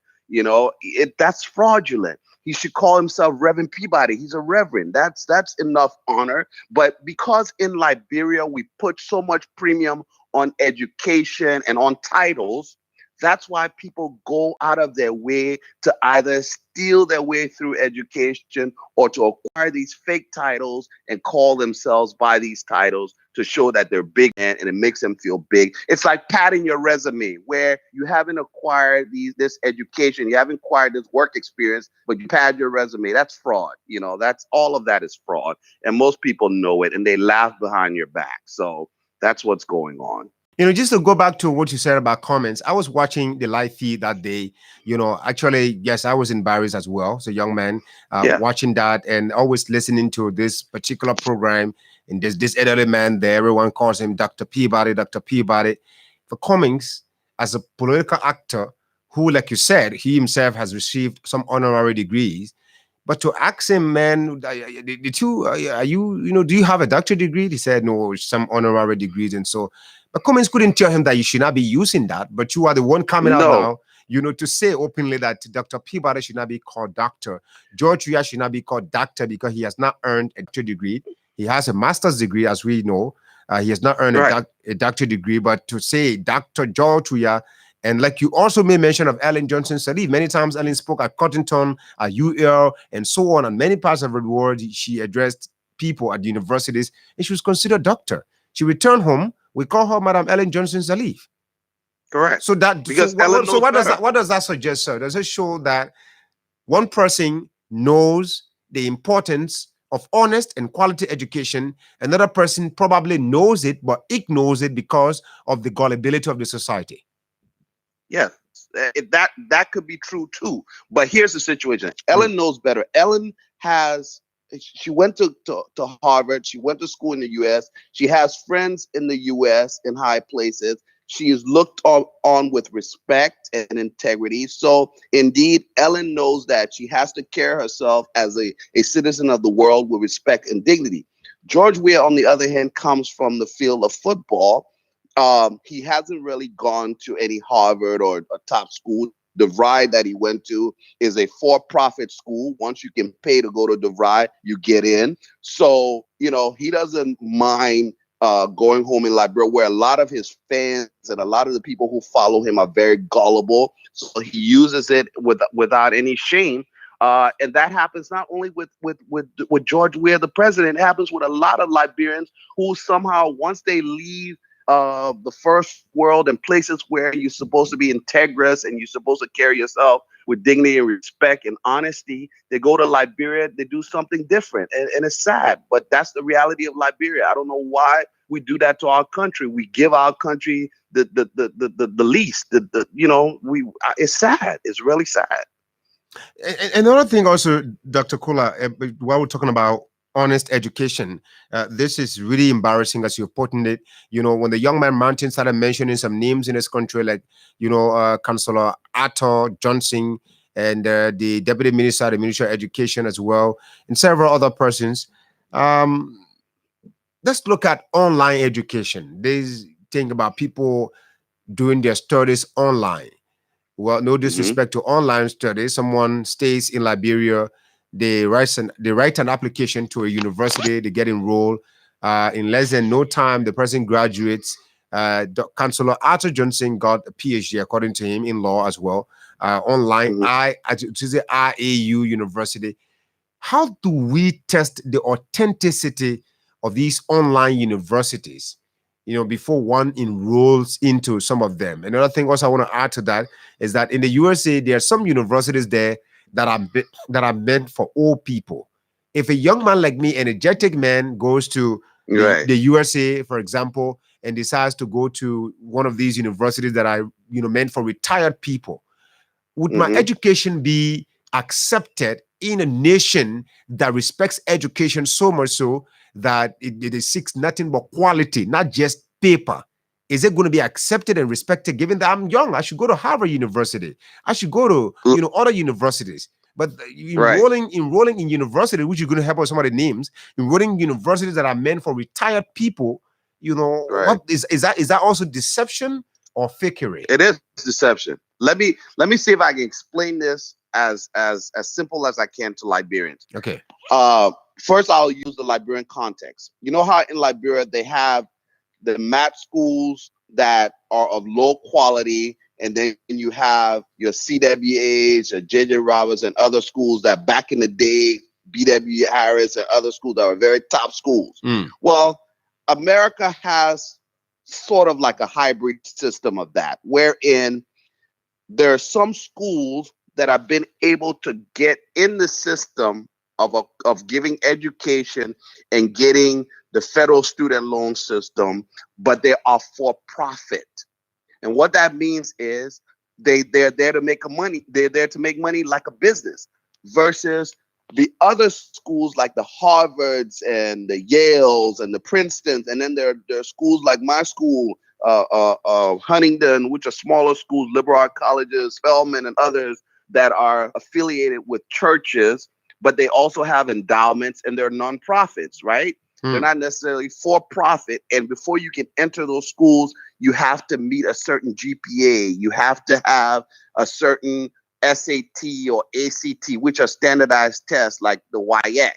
Whereas with a school like DeVry, or Strayer or Phoenix or whatever Arthur Johnson went to, International University, whatever they call it, those schools are strictly for profit. Once you can pay, you enter. You don't have to take any entrance exam or anything like that, right? Once you can pay the money, you will enter. There's no ifs, ands, and buts. And they are for, like you say, people usually who have worked in their field since they graduated, since 1900, and they've been working in their field for years. They've acquired so much experience on the job, but they never were able to get, let's say, a college degree. Now those people can go get a college degree, and maybe they'll get a raise or something like that, and they get that honor of being, a college graduate. But they're not for the traditional student, right? So I hope that kind of explains it. Yeah, but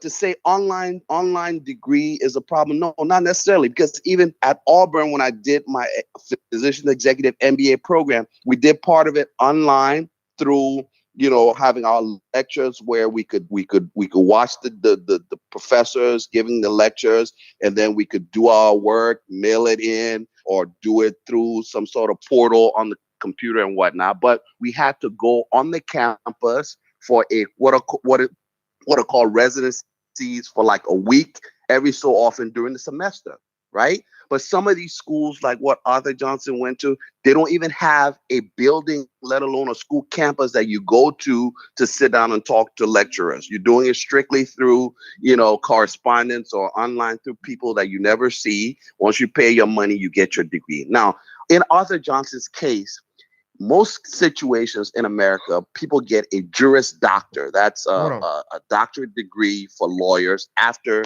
you finish college, right? 3 years. But I guess because Arthur Johnson never got a Juris Doctor, so he wants to get a doctorate degree in first an LLM and then a doctorate degree, so he can call himself Dr. Arthur Johnson. But it makes no sense to even do that if you already have a law degree at the law school in Liberia. But again, they want that honor of having the doctorate degree in front of their names, and they'll do whatever it takes as long as they have the money you have it. to get it. You have that honor, doctor. So yeah. What does it's it come a fraud. with? What you have the experience. For some people who are looking for it, I want you to tell me, what does it come with? What satisfaction does it come with to be referred to as Dr. Dr. Batum Nyakweti Kula, Dr. Matthias Labindi. I remember there's somebody here. There's a politician in this country, a famous guy, right? So when you are interviewing him and you mistakenly call him Mr. Jeremiah Wapo, he will tell you, no, I worked for my degree. You have to mention Dr. Jeremiah Wapo. Yes.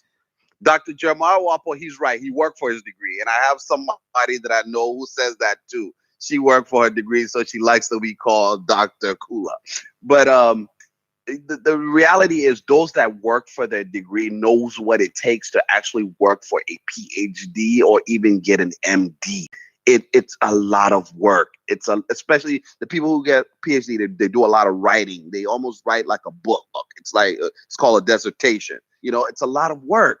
So to have people going around in Liberia just fraudulently getting these doctorate degrees and calling themselves doctor, it just puts a slap in the face of education, quality education, honest education, and just integrity in general, and honesty in particular.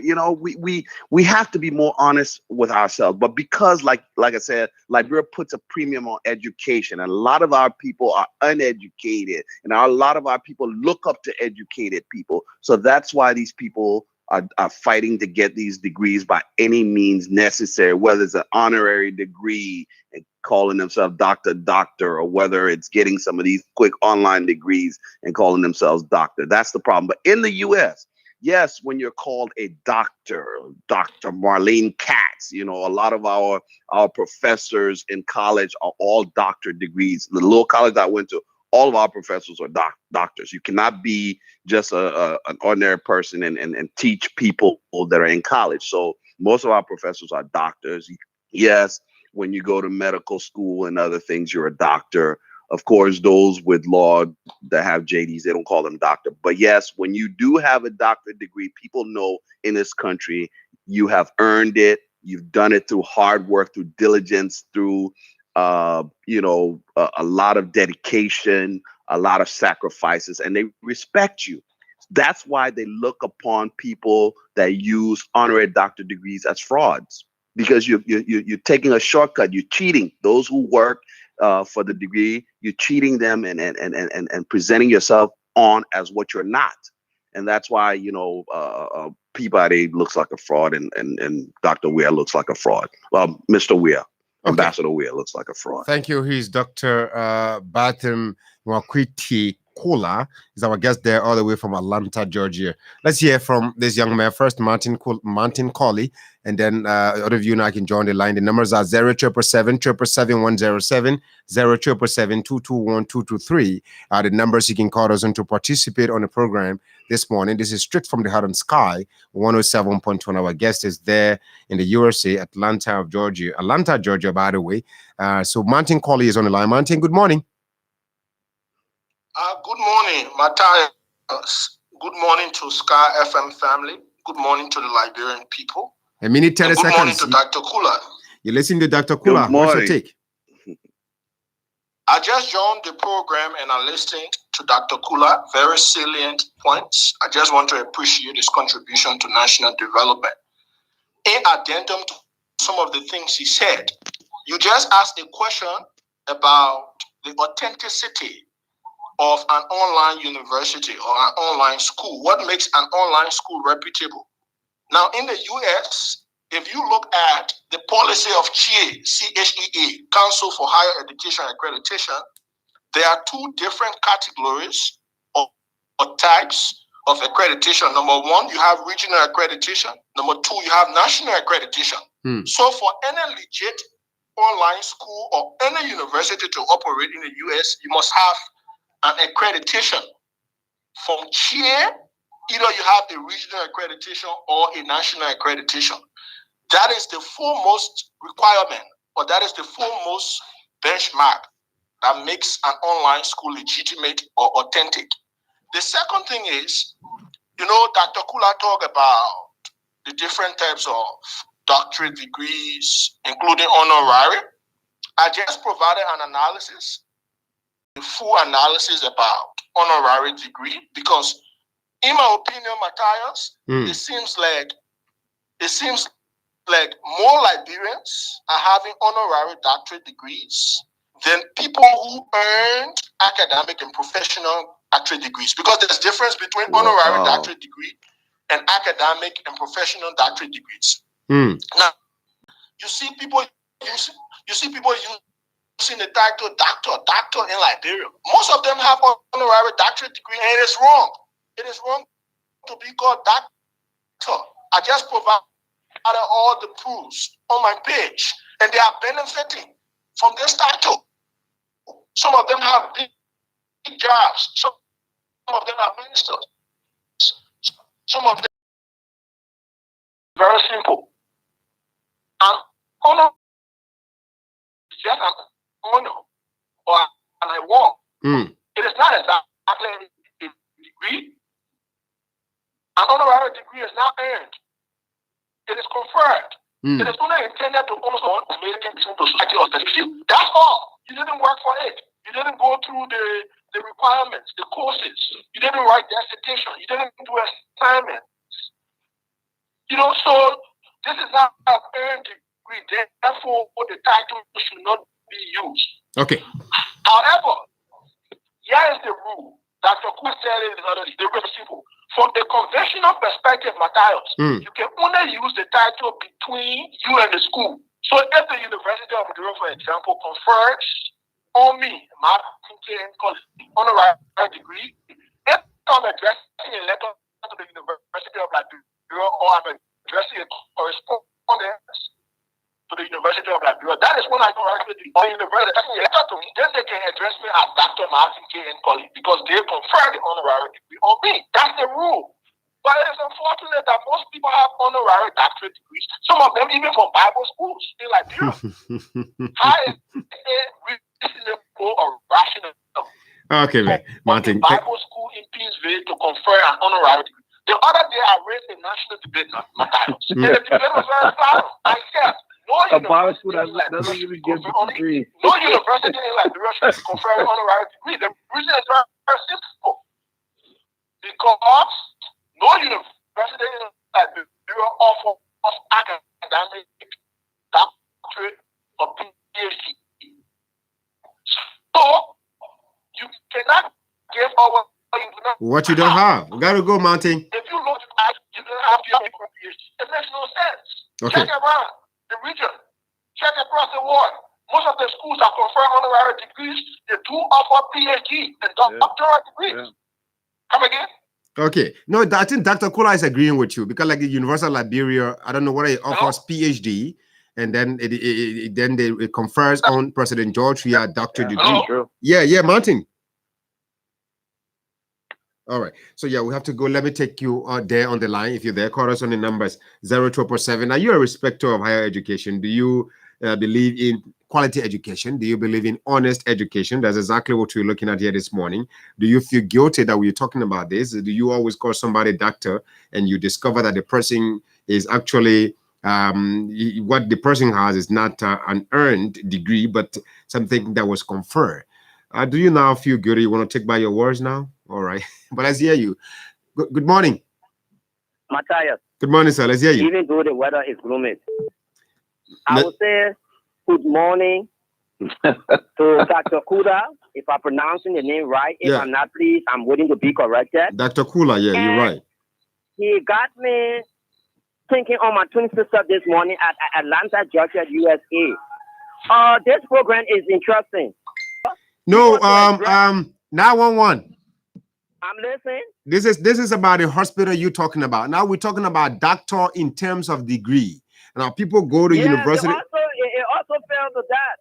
And besides that, when you train someone doctor to go to that degree, first thing you teach them, let them know how to counsel the patient. If you cannot counsel the patient and talk to them politely, you get roughly, no, they will hate you. Okay. Thank you. Now, one Prince Roger. Thank you, Mr. Broderick. Yes. We have to conclude with the doctor here on the line. We just have. I will answer that. I will answer that. Matthias, don't worry. I'll answer that. Go ahead. Okay, we have someone on the line. Let me just talk to this last person and conclude with Dr. Kula. Good morning. Good morning, Matthias. Good morning, sir. Let's hear you. And good morning to Dr. Kula. Go ahead. Yeah, Dad, I think you are steady off. And I hope and pray you will come back on the show and better explain to the Liberian public. For me, my name is David E. Harris, and I call from District 6. My resident is, District 8. My resident this morning. I'm calling on all Liberians to stop calling our president, Mr. President George Manuel Weah, a doctor. Thank you. Dr. Kula, there you have it. Let's conclude. Yes. I would like to speak to the individual who said that doctors at the hospital don't, treat people if you don't put money down and they don't counsel the patient. Well, again, when you acquire education, you don't just acquire it just for money. In this country, for example, they have a law that you cannot, turn a patient away because they don't have the ability to pay. And there's a reason. Your citizens are valuable. The man has to be healthy to work and make money. And so they have ways that you pay little by little until you're done. But again, in a system like Liberia, where we call ourselves educated people, we don't even have an address system. We don't have a credit system that has a credit rating on each one of our citizens to where we know whether you pay your bills or you don't pay bills. We know where your address is, your house is. We can get you if we need the money from you, or you can just mail it in if you need to mail it in or what have you. That's what happened. Again, it goes back to the system and the kind of education. A country like Liberia to this day, we don't have an address system. We don't have a credit rating system. Our citizens got to pay cash or else they don't get treated. Our doctors don't counsel our citizens. They don't follow up on our citizens after treating them. That's what education does. What do you mean by follow up? It's important. What do you mean by follow up, doctor? Meaning you go to the doctor, you pay your money, he gave you medicine, you go away, you never come back to see how the medicine reacted, whether you got better, whether the medicine had a reaction, whether what have you. You didn't come back. Let's say you see the doctor, he treats you. You usually in this country would say, come back for a follow-up in a week or 2 weeks or 3 weeks or what have you. You know, we don't just send you off with medicine and never see you again. You can't do that. That's not the proper way of treating a patient. You see? And that goes to education. Okay. If you're in a properly educated society, you do what's right.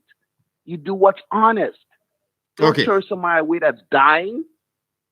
Yeah. So, Doctor, lastly, now in a minute, what would be a recommendation to the NRC, the National Commission on Higher Education, in fact, as well as the Ministry of Education, and those who have honorary, doctor degrees in the country, and other young people, most especially like me? What word do you have for me who's still fighting to get, educated?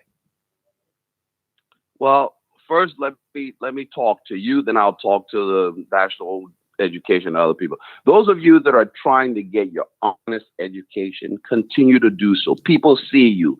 People see those of you that are trying your best to, get quality education. Because like I told you, Matthias, you come across as a very articulate young man. And I thought you had already gotten your degree because your product, what you put out, is better than some of our so-called people that are using their honorary doctorate degrees and so on and so forth without calling any names.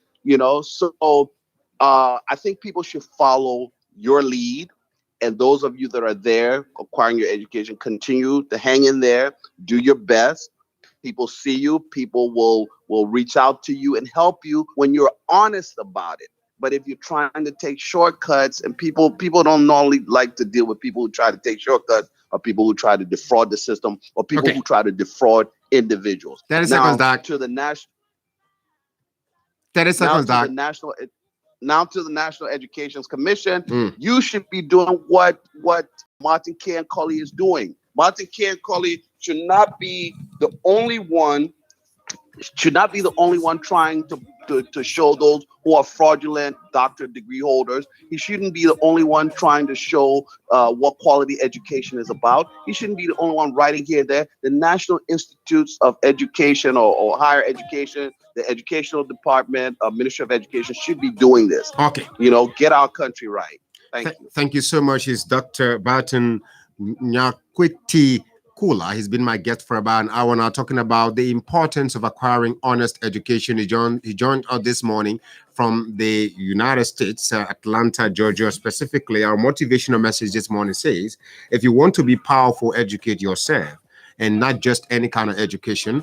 You have to get honest and quality education so that you can be able to represent the institution you graduated from, your family, and your name as an educated person.